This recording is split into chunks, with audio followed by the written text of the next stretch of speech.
Well, good morning, ladies and gentlemen. Welcome to sunny Falkirk. Yay! Excellent. Finally, yes. It happens sometimes we get sunshine in Falkirk. We've been very lucky this week.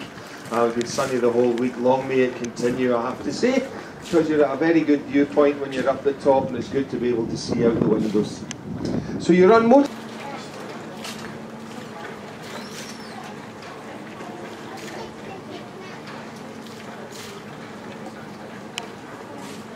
Of the Falkirk Wheel.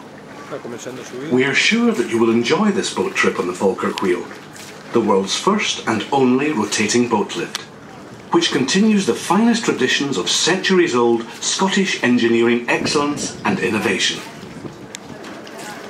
Opened by Her Majesty the Queen in 2002 as part of the Millennium Link project, the Falkirk Wheel was designed to reconnect the Forth and Clyde Canal with the Union Canal and reopen the waterway principally for recreational use.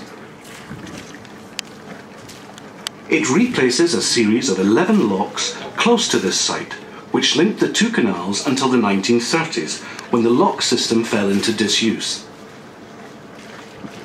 The height difference between the Forth and Clyde Canal at the bottom and the Union Canal at the top is 35 metres. The Falkirk, which holds boats side by side. There are two gondolas on the Falkirk Wheel. The Falkirk Wheel is under the operation of the main control room at the basin, and safety procedures are closely monitored to ensure that the wheel cannot turn until all the steps required have taken place. To make the Falkirk Wheel ready to turn, two hydraulic steel gates are raised to seal off the gondola from the water in the canal basin.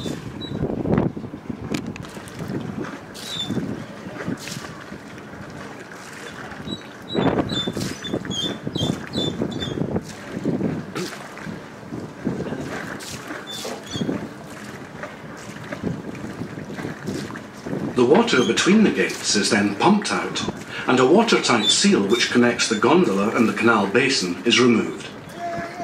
A hydraulic clamp and a series of securing pins which prevent the arms of the wheel from moving while the gondola is docked are now removed, allowing the Falkirk Wheel to turn.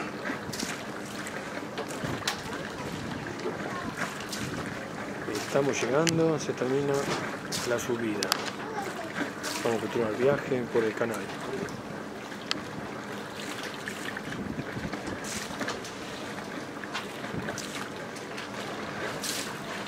In the central machine room, an array of 10 hydraulic motors begins to rotate a central axle of the Falkirk Wheel, and this now begins to rotate slowly at a speed of 1/8 of a revolution per minute.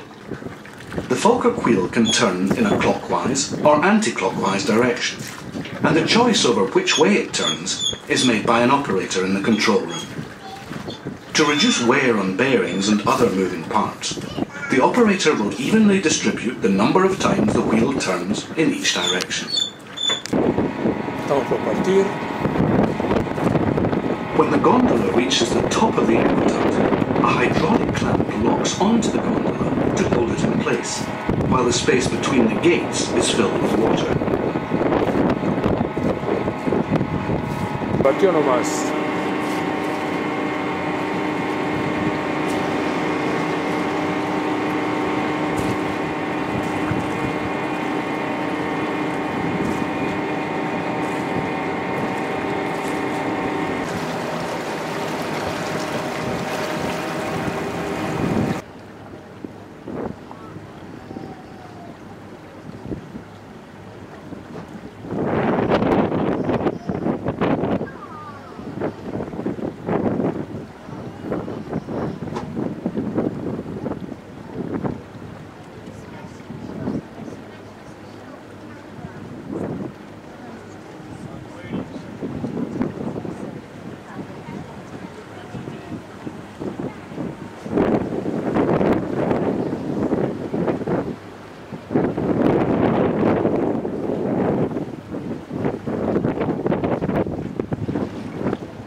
Yeah.